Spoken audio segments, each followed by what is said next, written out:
baba, sini wa baba, baba, baba, jeshi ya baba, baba, baba, sini wa baba, baba, 1 2 1 2 1 2 sini wa baba, baba, jeshi ya baba, 1 2 1 2 1 2 1 2 1 2 sini wa baba, 1 2 1 2 1 2.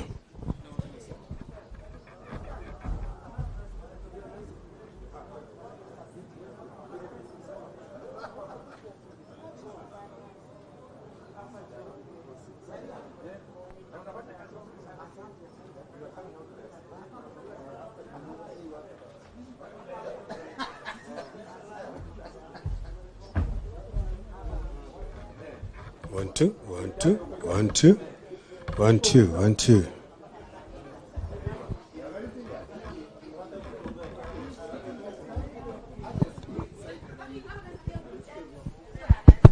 One two.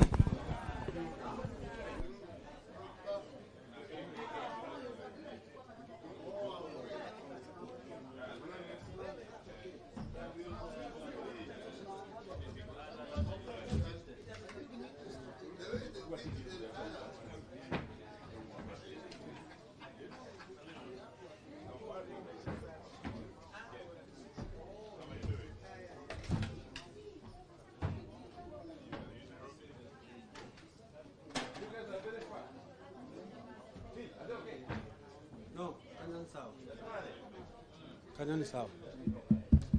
1 2 1 2 1 2.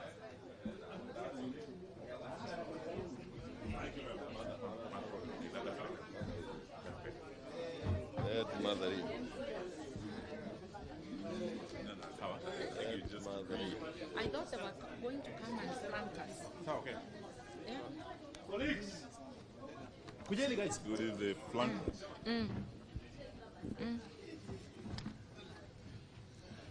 I can read without.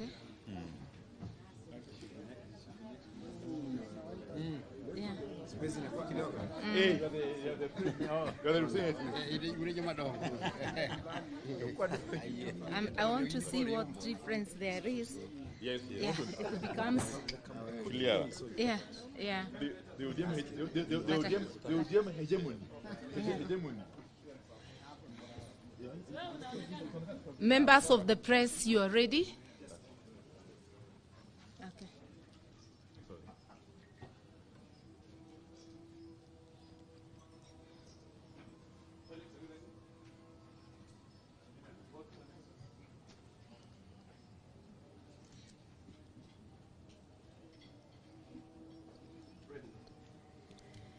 Thank you for coming.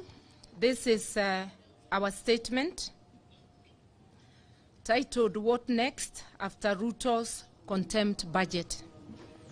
Yesterday we saw what happens when a rogue and uncaring executive branch of government decides that the only thing that matters is their ego and their agenda.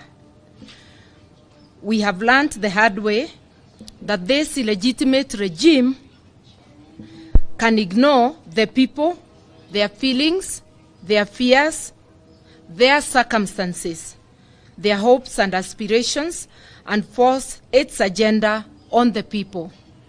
That is what RUTO and his Kenya Kwanza followers did with the passage of the Finance Bill 2023. They ignored the wishes of the majority of Kenyans, and this signals the era of dictatorship. We ask Kenyans to beware. We say pole to the millions of Kenyans who are struggling to come to terms with this harsh reality. We know many of you think this is a nightmare that will probably fizzle out. Unfortunately, it is here with us and here to stay unless we act now. Because we are not helpless, we can act. The RUTO regime ensured that the wishes of the people were ignored. Instead, they retained punitive taxes on fuel, on housing, on turnover, on salaries, among others. This is like showing the people of Kenya the contempt card. The people can lament, plead, pray, and even picket to be listened to and still be ignored. This has never been seen in our country before.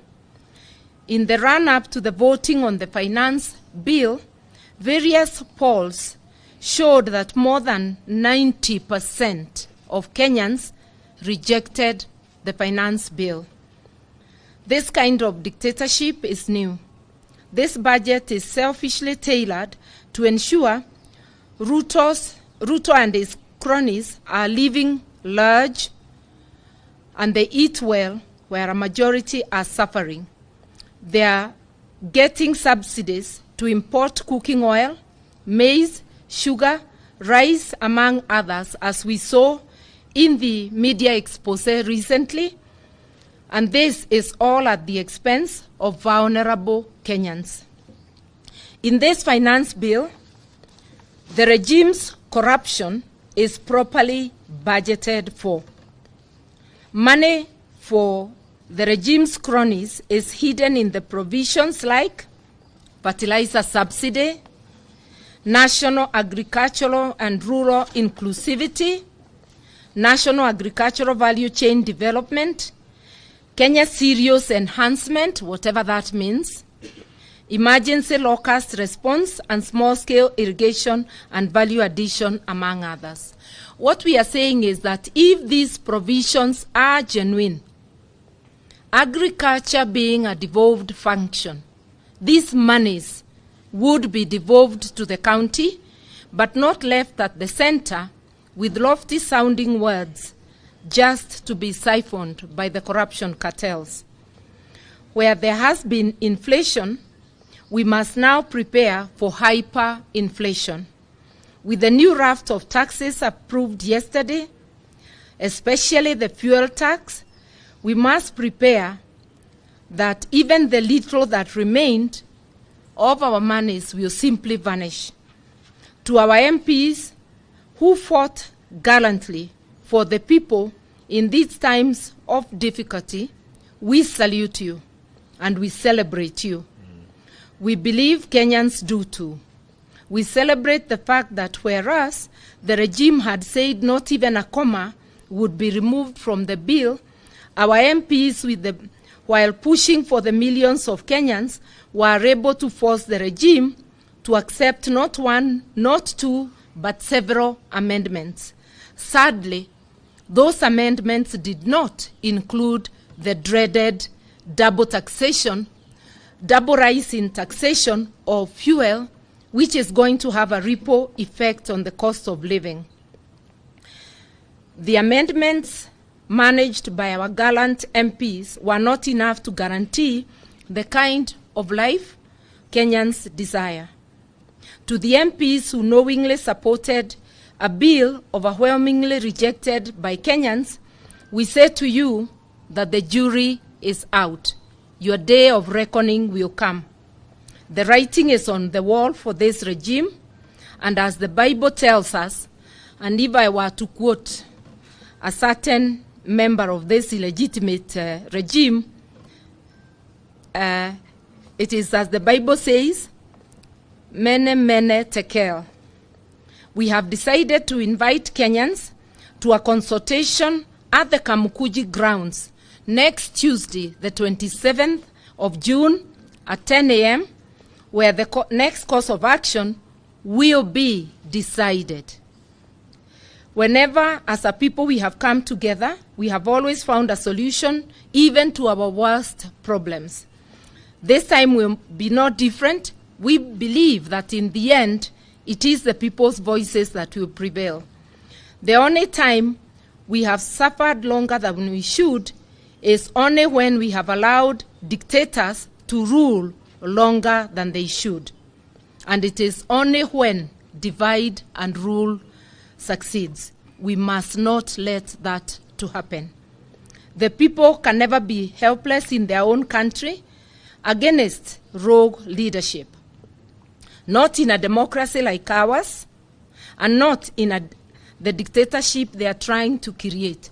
We want to remind Kenyans, our constitution, in the very first article, gives sovereignty to the people, which the people, even when they donate it to parliament, to the executive, or to any other organ, the people still retain the residual sovereignty, which we are asking people, let us come together next Tuesday, let us decide what kind of life we want to live. Thank you and God bless. And His Excellency, Raila Amolo Odinga, the people's president and our leader, is out on a short trip. He will be back by the meeting on Tuesday, and so is my brother, His Excellency Kalonzo Musyoka. Two other principals are in Western Kenya today, that is Oparanya and Wanjakoya. But those of us who are present, we represent the entire Azimio side, fraternity. Asanteni sana, God bless. Thank you. Yeah. Yeah.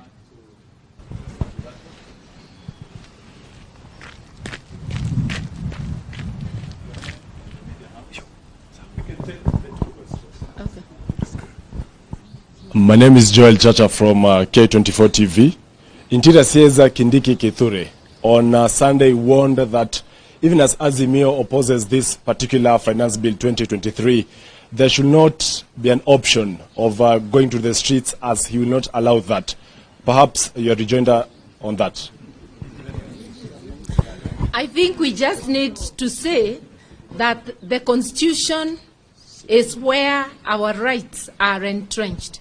Our rights are not given by people sitting with donated power in public offices. The rights are God-given and entrenched in the Constitution. We seek no advice from anyone. Azimio is capable of taking its own decisions by looking at our laws and at the circumstances. That's what we would like to advise those who think they have become demigods. All right. My name is Emmanuel Talk from KTN News. Just a quick question. You put up a very spirited fight yesterday in Parliament, Honorable Piendai, but you could barely manage 90 members to oppose the bill. Yet in the PG that we had here last time, you had 130 members on your corner, in your corner. Are you concerned, and what action are you going to take for some members who actually voted during the physical vote for that bill? Thank you. I think this is, I will save the minority leader from having to answer that and say this, and he should be properly referred to as the majority leader. I think as we take stock of the next steps, each party and the coalition as a whole will seek to put their house in order. This bill is not about which side of the divide we come from.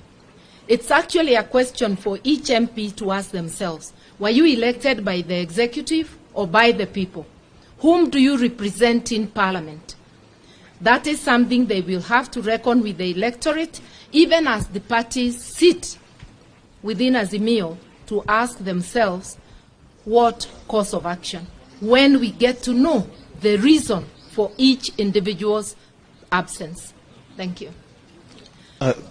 Last question. My name is Justice Ocheng from Daily Nation. Actually, my question borders on what my colleague has asked.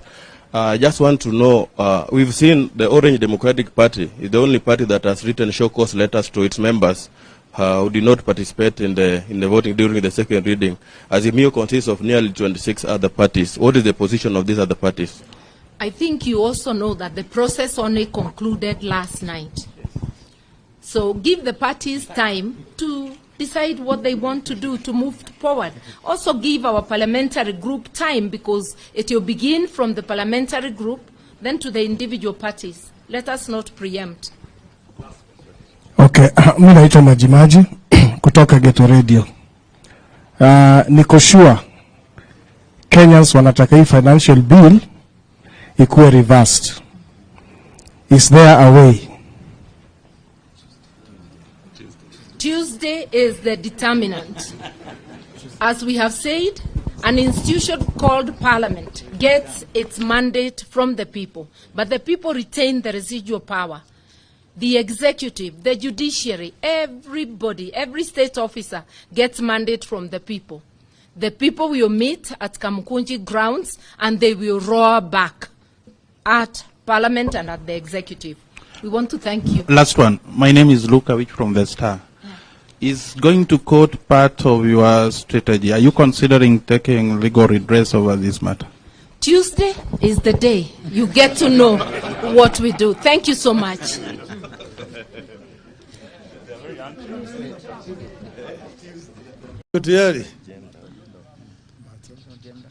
Okay. We have had a meeting of Azimio summit, attended with all members, and we have reviewed the issues that are affecting the country at the moment, particularly the issue of the budget. And we have a statement that's going to be read on our behalf by Honorable Wycliffe Ambetsa Oparanya, who is our Shadow Minister for Finance. Thank you. Asante, Baba. Ladies and gentlemen, welcome to today's press conference of the Azimio Summit. We have had a meeting of Azimio Summit and the technical team regarding the inaugural budget estimates, including its so-called amendments that Kenya Kwanza moves for second reading in the National Assembly tomorrow. After going through the document, our position remains that the budget proposal remains flawed beyond redemption. As we said earlier, no amount of amendments can redeem this bill. There are things that are deeply passionate and unrelenting about. We believe Kenyans have been hurt for a prolonged period of time. The budget proposal prolongs and worsens the suffering of the people. As a party, we believe Kenyans will thrive when we cut, not when we increase taxes. We believe the country will thrive when we moderate our expenditure. This bill remains expenditures and proposes to spend what we don't have. We believe the country will do better when we devolve more in line with the Constitution. This bill proposes to devolve less and instead ask for more money for the national government for otherwise devolved functions. We believe our country will function better when we strengthen the middle class. This budget will kill the middle class, and when we kill middle class, we hurt millions of our people. We believe in extending and expanding social security protection to our people. This bill diminishes social protection. We believe in creating an enabling environment for manufacturing so that more investors can set up in our country and provide jobs for our people. The bill offers little, if any, in terms of encouraging manufacturing. We believe in empowering the private sector and enabling it to be the driver of growth in our country. The bill frustrates the private sector with taxes. We are passionate about extending a helping hand to women, and particularly to single mothers and the youth. This bill takes away from our women and our youth. We are passionate about access to quality education and ensuring no single child is left behind. This bill will diminish those opportunities. In the nutshell, we believe that this country needs and deserves a people's budget. We repeat, we believe in a people's budget. We believe in the rights-based budget. The budget is coming. Kenyans will have the people's budget. We believe in a country that lives within its means, so that we are not held hostages by countries that lend us money. Borrowing to spend is not a wise idea. What we have here is not a people's budget. What we have here is a leader's budget. Finally, we believe in a budget that is sold to Kenyans as one indivisible country and people. Because Kenya Kwanza realizes the entire piece is punitive. It is dividing, stigmatizing, and threatening our people. It is trying to isolate central Kenya so that the region does not engage fully in debating this bill. They are dividing our youth into mungiki, drunkards, and drug addicts so as to stop them from participating in any opposition to this budget. Our members of parliament are mobilized, whipped, and aligned.